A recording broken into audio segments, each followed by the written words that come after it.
The work is a reinterpretation of interweaving through the intersections of yarn, which is a representation of weaving traditions, and the wood, which is a representation of the kente. Repetition of colors in the work is also distinctively kente, and it informs and explores the different layers of my cultural identity and my experiences of growing up both in Ghana and in the UK, which hugely influences my work. The work is also a representation, personal identity, cultural representation, and the systems of power that structure our experiences and perceptions towards difference.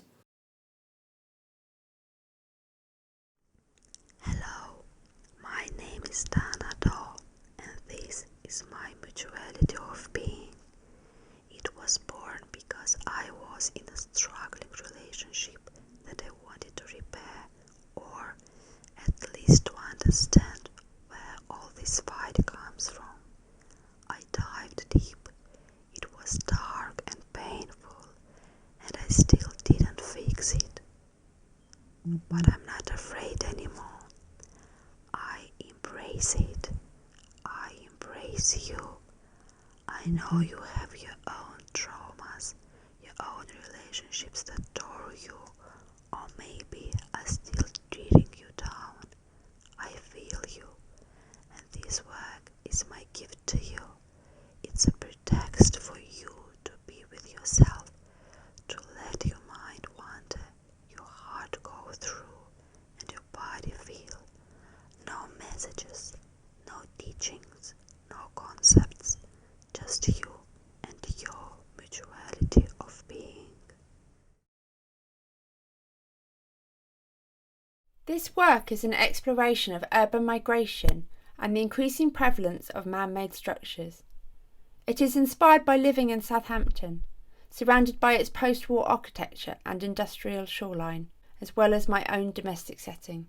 This interest was enhanced by lockdown, where wildlife observations took the place of a human social world during breaks from my computer, providing a rare opportunity to listen more and celebrate the informal company that birds provide, often creating an unnoticed soundtrack to my thoughts and experiences.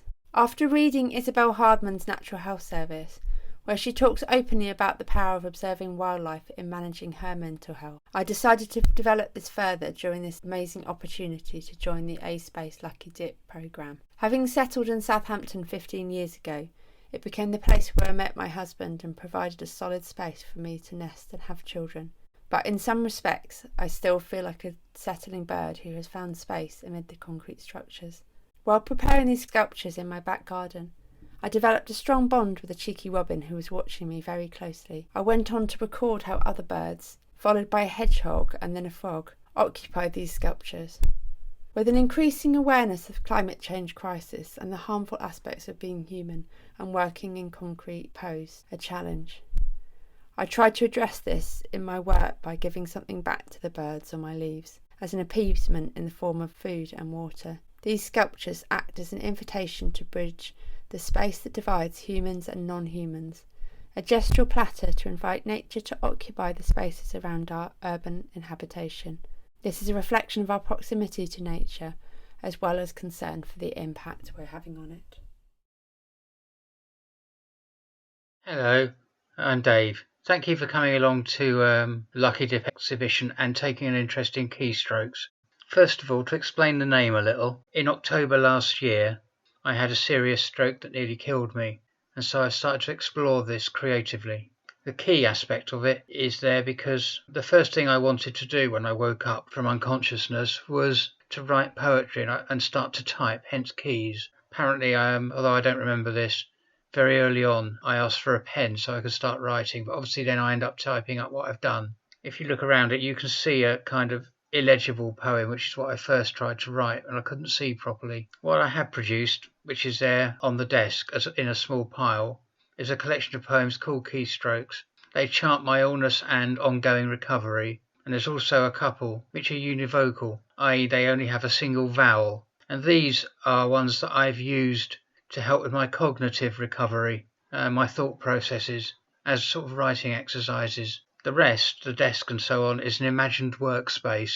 The chair is covered in fragments of strips of the information sheets that come in medication boxes. And you'll also see the bin and the top of the desk itself bearing a large number of these sort of boxes. They're basically all of the meds that I've been prescribed since I left hospital on New Year's Eve. So all of the boxes and all of the blister packs. Some of them are on an office spike of the sort in an old-fashioned office that you use to store receipts that have been dealt with. The chair is arrayed with such things, making it difficult to sit on. And this echoes the physical difficulties I still have, given that when I first emerged from unconsciousness, I couldn't sit up straight and I would tilt to the side, and I had to relearn how to do this. The rest is just kind of slightly messy to give an idea that my life has been messed around with an awful lot by this.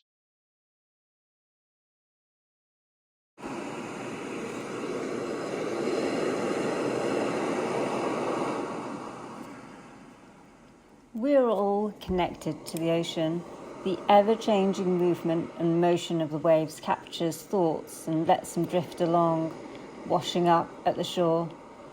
A gentle lapping, bringing with it white foam that covers your toes and wraps you in warmth, even if cold. Breathe in the salty air and listen to the sound and let the big blue take you away. With this artwork, I really wanted you to feel like you could smell the sea, and it relaxes you and takes you miles away from other noise, distractions and worries. Have you been to that place you go without haste, that space you pace without gate? It's in between your comings and goings, blindness and knowing, but unbeknownst to you, you shuffle along. A long road up to she's shushing you now. Hush, can't you see there's a baby sleeping? Sleep in, cause that baby's dreaming. Dream in color, I'll provide the shading, yet with grace, art in the making. Yes, I will touch the sky, even if it's with helmets and you might pass me by. In my shuka blankets, norms that won't die. Coming and going, eyes fixed on your handsets, hands set steady, ready to hand you a handshake. Yet you pass me. Why? Is it the social distance? This stance is in no way some form of my resistance. Now you're in that space, and haste is an anomaly. The path you tread is traced in this homily. You just have to find me, or can I change my stripes? Be outstanding, sitting in my stereotypes. I've always enjoyed growing up here, but it's only as I grew older I could appreciate just how lucky I was to be living on the edge of the forest. So many of my paintings and a lot of my sketchbook work is hugely inspired by nature, and these themes became more apparent as I created more and more. When I was deciding on what to paint for this exhibition, I kept being drawn back to the places that I had personal connections with. I love painting a place that I know, whether that's a fleeting memory from years past or a recent walk, but the connection feels stronger once I've painted a place. I even find that my memories of a day are stronger if I created a page in my sketchbook on that specific day. Maybe it's the subconscious part of my brain processing the day, because I find I switch off so much better when I'm creating art. The 5 paintings created in this exhibition are linked to my core memories of living in the New Forest. So many parts of my life are intertwined with the areas that I've painted, and I hope that the feelings and emotions come through between the paint strokes. These aren't just painted from photos, but from my memories and emotions that are so personally linked to these areas. I sat on that bench outside my university and cried because I just failed my driving test. I had a date with my soulmate while walking from Bewley to Buckler's Hard. These paintings hold the key to my memories to some of the most significant moments in my life, and I hope you enjoy seeing them, and maybe they'll evoke some memories for you too. This is a tale of luck. God's House Tower, a monument known by Sotonians as a place soaked in history. Its recent era of arts and heritage brings about myself and fellow artist Kane Applegate. Our passion for the arts got us to the heart of the action, the artworks themselves. We have installed various exhibitions over the last year. One of my favourite rooms is the Crawford Room, with an oaked beam ceiling and walls made of limestone. It is one of the oldest parts of the building. As technicians, we have the privilege of getting up close to parts of the building that visitors don't get to experience. Being by yourself in GHT after hours can be freaky. Creaks and footsteps can be heard. Installing an exhibition in January, myself and Kane had been up a large ladder for most of the morning and discussed how putting an observation deck in the gallery space would be really cool. At around the same time, the Lucky Dip bursary deadline was coming up, and we joked about putting the idea in our applications. Applications submitted, we waited to hear for the results. My name was picked out of a box at GHT. In shock and excitement, it dawned on me that there was a weird coincidence.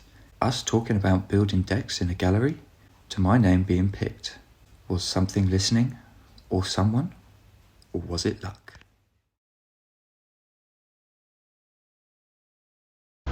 I grew up around St Mary Street, visiting the market for my mum, popping to the comic store when it was there, and hanging out with friends. I'm still there, and it's a fascinating place to me, sustained by its long-standing institutions like the bakery, the laundrette, the fishmongers, and the carpet store. There are shops that will only last a few months or weeks, or if they're lucky, a few years. And it has services and tastes that are hard to find elsewhere in the city. As a result, many that move away from the area find themselves visiting regularly. The rhythm of St Mary Street is not that of the High Street, Shirley Precinct, or Portswood. There's an intimacy about the street that can often be taken for granted, missed altogether, or utilised for funding bids. It's worth pausing for a moment and holding a few of its characters in your gaze. What brought these people to the street, and how do they contribute to the community?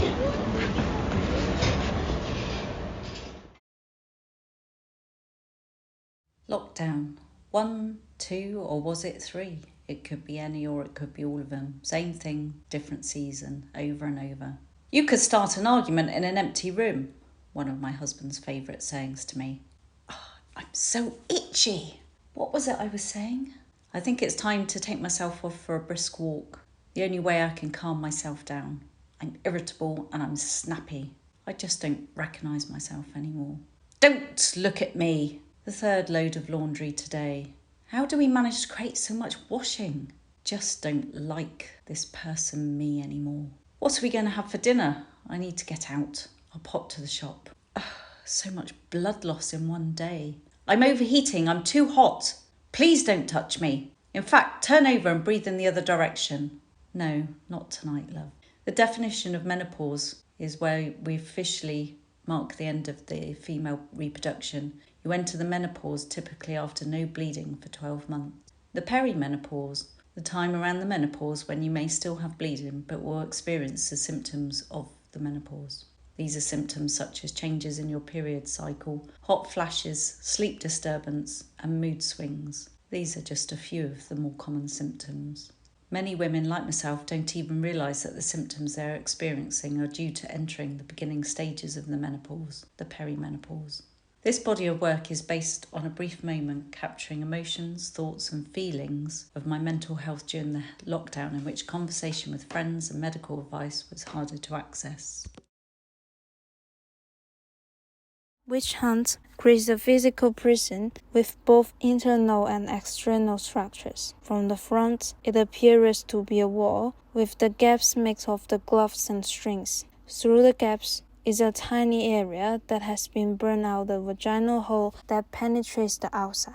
The gaze of the work exposes and critiques voyeurism through different visual metaphors. The female body has been separated into pieces, and I also try to recall how the body turns into metaphors. For instance, the parts represents the whole, the genitalia represents the gender, the extending arms of the penis are the chains of the oppression, and the feet stand for violence. Enter the circular interior of the device, which is made up of a 4-meter-long symmetrical scroll. I followed an appropriate style of magical goddess in the past, and I select 8 famous Venus figures. Through erasing their impressions, I attempt to blur the boundaries between orgasm and pain. The so-called orgasm, in reality, is actually a production of imaginary. However, the pain is physical and psychological from every aspect of female life, such as childbearing and sexual oppression. Such experience can be said inevitable. Last but not least, everything is erased, leaving only Venus, the object of the gaze, transferred into the subject of the narrative. This may be not a present work for the audience, but I want to take it as a reminder and a reflection of the gender circumstance through my own creative behavior.